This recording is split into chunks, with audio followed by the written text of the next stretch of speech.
Howdy, it's Tubalcain again. In an upcoming video I plan to show you how to grind a threading tool by several different methods, but in order to do that the face of the wheel must be in real good condition, and we're going to have to dress it. So I'm going to take the time in this video to show you how to dress grinding wheels by several different methods. And I have two different bench grinders here on which I will demonstrate. A Stanley and a Sears Craftsman, both 6-inch wheels. From time to time you need to dress the wheels on your little bench grinder, and there are several reasons why we need to do that. Now if you're just doing rough grinding for general metalworking, this isn't so important.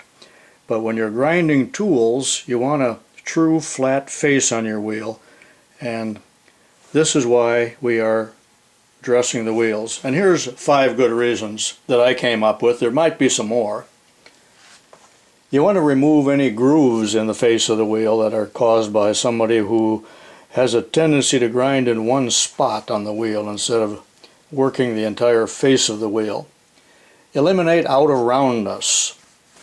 And sometimes the wheels do get out of round, and often a brand new wheel is slightly out of round, so you should always dress a brand new wheel. Number 3, and probably the most important, is to sharpen the wheel. The individual grains of grit or abrasive do get dull and rounded. 4, let's eliminate the loading and glazing. There's always some moron in every shop who attempts to grind aluminum, and that loads the wheel and glazes it so that it doesn't really cut. And 5, we want a square and true face on the wheel, especially when we're grinding tools or drill bits. So that's why I'm going to take the time to show you how to dress the wheels. Let's take a look at different types of wheel dressers. This is a dresser you're often going to run into, and I don't like them. They are good to dress the wheels on large grinders, 12-inch and so on, but I don't think they have any place on the smaller grinder. You may disagree with me. They have wheels on here. They are a consumable item that are going to wear down. And these little legs here are really designed to go behind the tool rest and run it back and forth. Now when you do this, it makes a horrible noise and the grinding dust goes everywhere. So make sure you have a full face shield on when you use this, and really you should for all the other dressers as well, because there's a lot of grit that's flying. Also cover up your other machinery to absorb that grinding dust. These I don't care for. I do use them from time to time on big grinders. Here's several others that I use. This one is more or less an abrasive stick held in a holder here, and you can run that back and forth across the wheel. I don't like these. To me they tend to dull the wheel rather than sharpen it. Some people just use an old broken wheel or pieces of an old wheel. Again, I don't care for that. Here's a homemade holder that my brother made, and there's a diamond in here. Crushed diamonds rather. There's a series of them. And here's all kinds of diamond nibs that could be held in some kind of holder. There's a pretty good sized rock, good enough to give your best girl. Some of these dressers have multiple diamonds in them. These aren't all that expensive considering that they are diamonds, but they're industrial grade. Here's one of my favorites. It's a little T-shaped thing, and it has crushed diamonds on that surface, and you just run that back and forth across the wheel.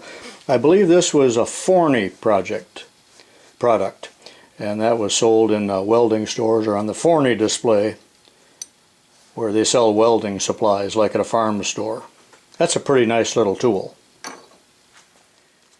Here's a nice wheel dresser. I don't know who makes this. It's got 2 different sides on here, and your tool rest runs up against that. You can advance the tool with this screw, and there's a stop here. There's a a rather sizable diamond on there. There's even a little gasket here to keep the grinding dust from getting inside. That's a nice tool, and as you advance it, look at the diamond. You are rotating the diamond slightly. So as the diamond wears down, and they do wear down ever so slightly, you're exposing different surfaces onto the grinding wheel. This is a nifty little deal here.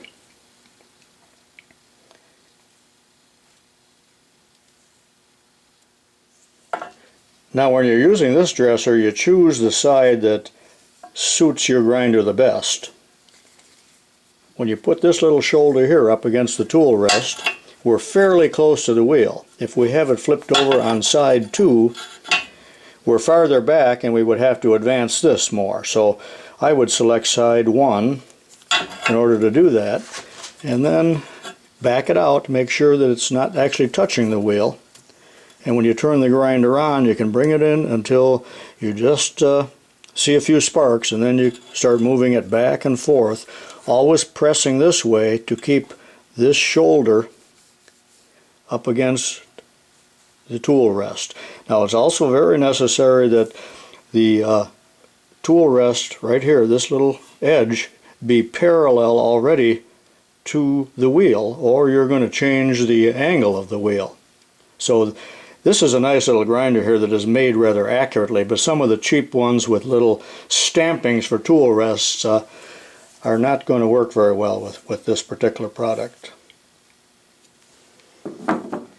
Here's another very nice dresser, and I believe this was made by Delta. This is 30 or 40 years old, and that's back during the heydays of Delta when they still made quality products and cared about what they did, and everything was made here in America. This screwdriver looking deal here actually is the diamond. It's a diamond on the end of that, and we got 2 pieces here. This was modified many years ago, and I don't remember why, but there was a lug on here that would bolt directly onto the Delta grinders after you removed the tool rest, so it required tools, and I guess that I had modified that so I could install it more quickly with a little thumb screw, which isn't totally satisfactory. And then this slides back and forth across the wheel. So that's a nice little unit. One thing I don't like about it is we get a lot of grit in here as we are dressing, and I don't like the feel of that or the sound. And this can be advanced also with the little knurled knob here. Got a thumb screw here to move this in and out depending on the size of your grinder. I would avoid using this type of precision dresser on large grinders like a 12-inch, because you probably can knock the diamond out quicker than you can say, "Jack, be nimble." Alright, let's dress a wheel by several different methods. Be sure and put your full face shield on. Nothing less will do. And with safety glasses under it. Not my favorite dresser, but all we would do here is to lay that on the tool rest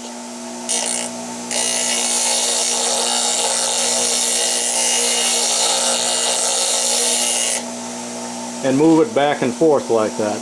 Now this wheel was in good condition, so I have no grooves to remove. If you have a diamond nib, I think my voice is echoing underneath this hood.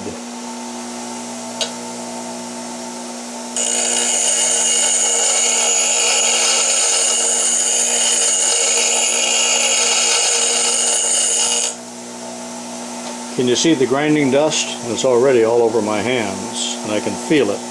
That's why you want to protect other machines that are adjacent to your grinder when you do this. If it wasn't so cold, I think I'd take it outside and do it.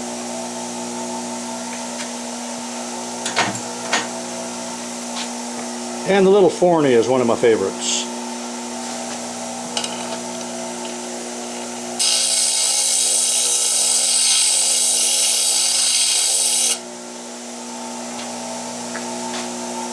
And that's all there is to this. Now that's the coarse wheel, it's a number 36, and we got a fine wheel on the other end. Convention has it, at least my convention, that we always put the coarse wheel on the left side, the finer wheel on the right. This Stanley grinder is an older piece, also at least 30 or 40 years old, back when things were made well.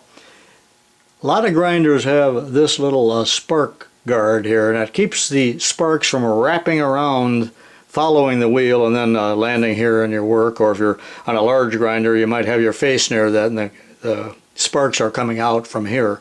So adjust those down so they're close to the wheel but not touching the wheel. Your tool rest should be also close to the wheel, and as the wheel wears down you need to move it up. This can also be set at angles on this little grinder, so I want it about perpendicular to the wheel in the center here. And now we're ready to dress this wheel. I'm going to use this dresser on the Stanley grinder. This is the medium or coarse wheel on the left.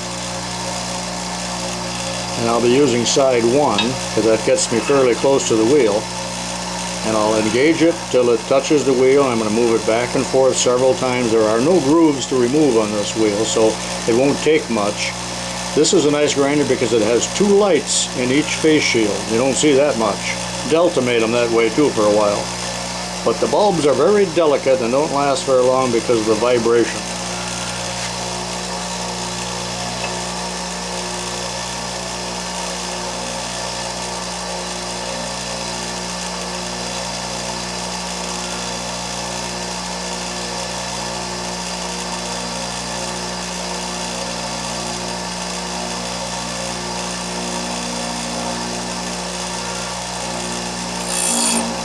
Okay, finally I'm touching. I'll move it back and forth very slowly.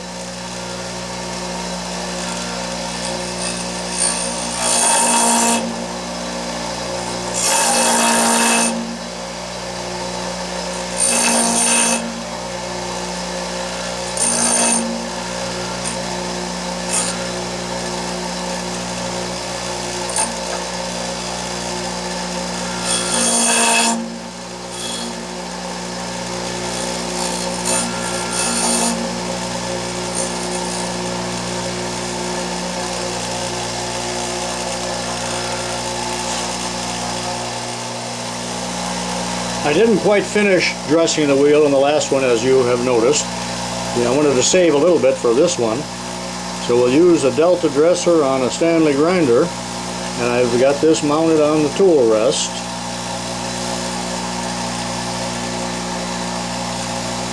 That fits right in this groove.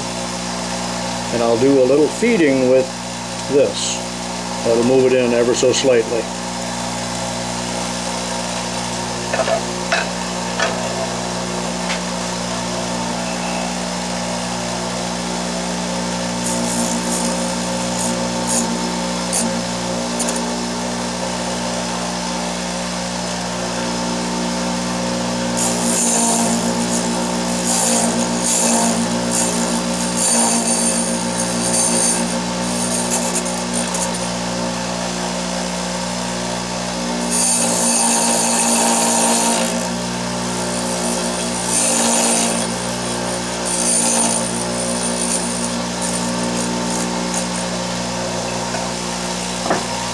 And there we go. That moves kind of jerkily, and that's not always satisfactory. But this is how you should dress the wheels on your grinders from time to time, and certainly before you try to do some precision grinding job. For regular offhand grinding, it doesn't matter that much, but you need to do this on all of your wheels using one or more of the methods that I have just shown you. This is Tubalcain saying so long for now.